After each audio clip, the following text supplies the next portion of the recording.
Magandang hapon po sa inyong lahat. Ako nga po pala ay si Marvin. Ako po ay taga Cavite na napunta dito sa Tarlac. Nakapangasawa ko ng taga Tarlac. So ngayon, dito kami nag-church. So ngayon, nandito po ako sa inyo, hindi para mga panya. Nandito po ako sa inyo para ibahagi ang mabuting balita na galing sa Diyos. Hindi ko po pinahihiya na tumayo sa inyong harapan dahil alam ko po kung ano yung mensaheng daladala ng Diyos para sa ating mga makasalanan. Ako po na tumatayo sa inyong harapan ay hindi po ako nagsasabi na malinis o mabuting tao. Ako po ay makasalanan, nakatagpo ng biyaya ng Diyos.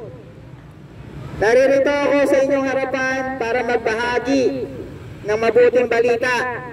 Pero bago ko po ibahagi sa inyo ang mabuting balita, nais ko po ibahagi muna sa inyo ang masamang balita. Ano ho yung masamang balita? At para maunawaan po natin maigi o ma-appreciate natin kung ano yung magandang balita. Ano yung masamang balita na ito? Ang masamang balita ho ay lahat po tayong naririto ay nagkasala at walang sino man ang nakabot sa kaluwalhatian ng Diyos. Bakit ho? Yun ho ay dahil sa kasalanan. Ano po ba yung kasalanan na tinatawag? Ang kasalanan ho ay paglubag sa kautusan ng Diyos, na kung saan tayong lahat ay nagkasala sa Kanya. Maaaring nagtatanong kayo sa inyong sarili, anong kasalanan nyo? Well, itest natin to gamit ang Kanyang kautusan. Ilang kasinungalingan na ang inyong nasabi? Ilang pagnanakaw o pagkuha ng hindi sa inyo ang inyong kinuha? Ang sinasabi ng Biblia, huwag kang magsisinungaling,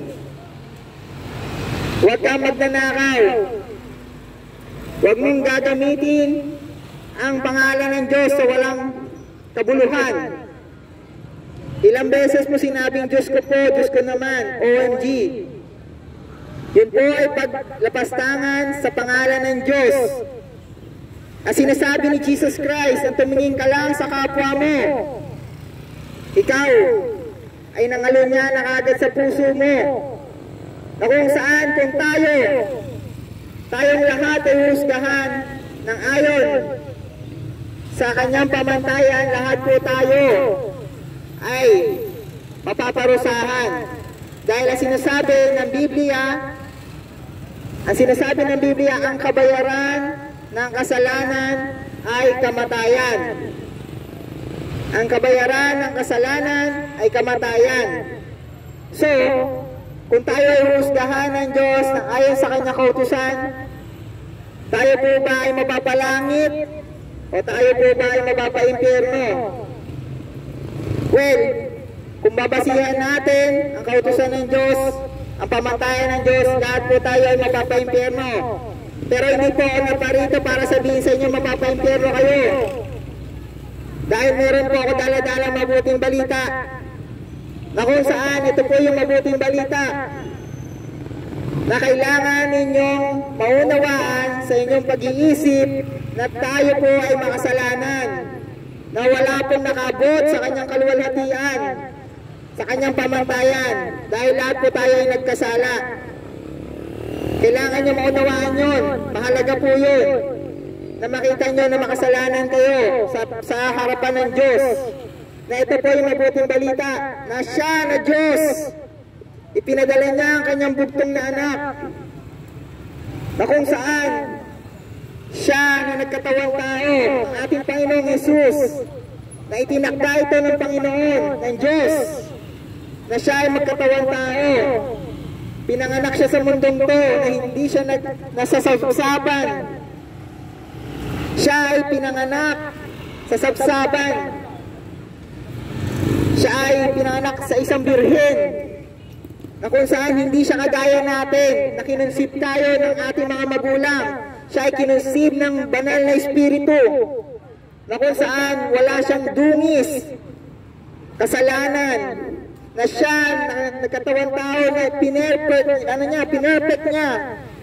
Wala siyang naging pagsuway sa Diyos, sa kasalanan, sa kanyang kautusan. Tinupad niya lahat yun, na kung saan na tayo, na tao, from time to time, tayo ay nagkakasala, na kung saan tayo na dapat lamang parusahan sa impyerno, si Jesus Christ pinako sa krus, dumalo yung kanyang dugo, binayaran niya ang kasalanan ng mga taong sasampalataya sa kanya. Ang tanong ho, ikaw po ba yun? Sumasampalataya po ba kayo kay Kristo Jesus na siya ang aming Diyos na tagapagligtas? Sinasabi ng Biblia na napakasikat na verse sa Bible na gayon na lamang ang pagmamahal ng Diyos sa sanlibutan, na kung sino man ang sumampalataya sa Kanya ay hindi mapapahamak, bagkus magkakaroon ng buhay na walang hanggan. Kaya po ang tanong namin sa inyo, kayo po ba ay sumasampalataya sa Kanya? Dahil kung hindi ho, kayo po ay mapapaimpyerno at ayaw namin mangyari yun sa inyo. Na sinasabi ni Jesus na kapag siya, kinahiya niyo siya sa harap ng mga tao.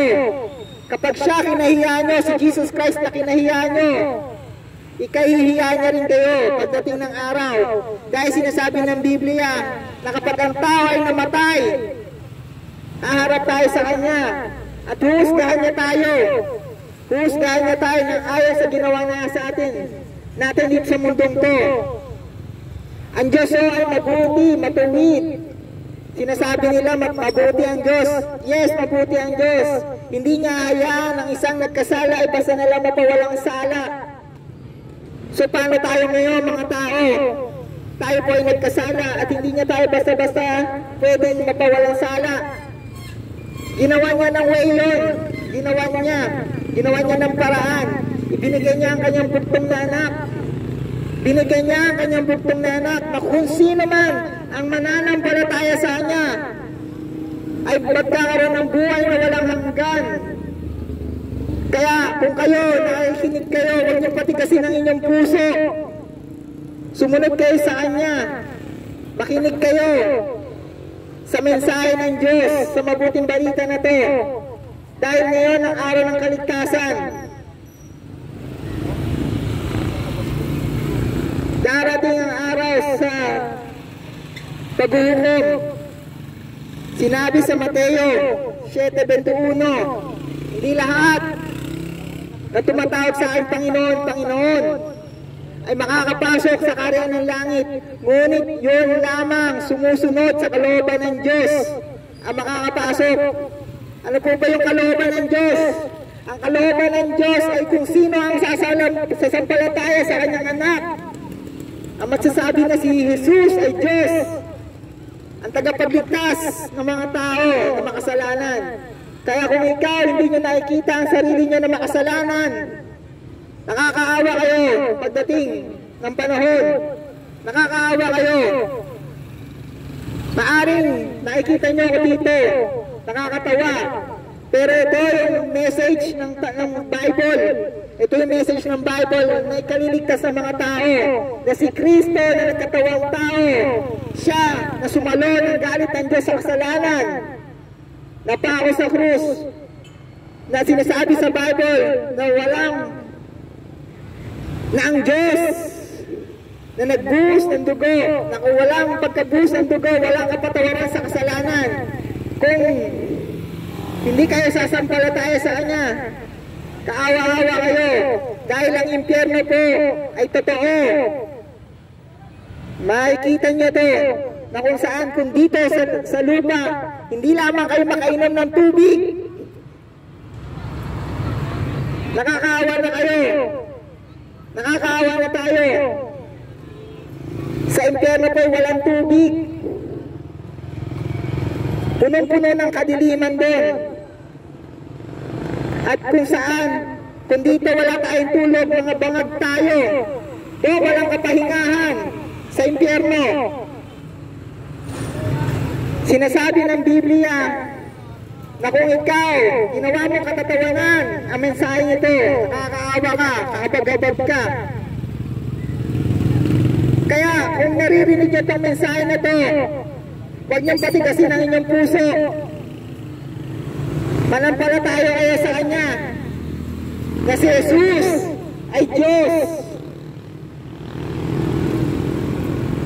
Siya ay Diyos.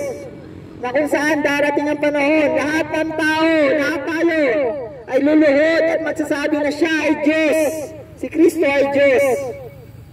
Na walang pangalan sa sino ng langit na ikaliligtas natin mga tao, kundi sa pangalan lamang ni Jesus, ni Kristo Jesus, na tagapagligtas natin lahat. Kaya tayo, mga nakakapakinig na ito, huwag niyo pong patigasin ang inyong puso, manampalataya kayo sa Kanya. At kung kayo po ay na-convict sa inyong kasalanan, narito po kami. Handa po namin kayong i-share pa ang patungkol sa aming Panginoong Yesus. Hindi po kami nandito para humingi sa inyo ng pera. Namimigay pa nga po kami ng gospel trust, libre po ito. At wala po kaming sahod sa mga bagay na ito dahil libre po ang salvation na dala-dala ni Jesucristo. Hindi po kami kagaya ng mga taong nangangaral sa kalsada na kung saan nangihingi sa inyo ng pera. Hindi po kami ganon. Ang gusto lamang po namin sa inyo ay maligtas kayo dahil isa lang po ang buhay ng tao. Lahat po tayo mamamatay dahil sa kasalanan. Pero hindi po natatapos doon. May araw, may ikalawang kamatayan ho, na kung saan after natin mamatay dito, yung paghusga ng Diyos sa atin, na kung tayo mananampalataya sa Kanyang anak, tayo ay maliligtas. At kung tayo ay hindi mananampalataya sa Kanya, lahat po tayo, pagbabayaran natin yung kasalanan natin sa mundong to. Umpisa nung pagkabata natin, hanggang sa paglaki natin, hanggang sa namatay tayo, pagbabayaran natin yun. At nakakatakot po mahulog sa galit ng Diyos, sa puot ng Diyos. Kaya kayo, napakinig niyo ito, itong mensahe ng ating Panginoong Yesus.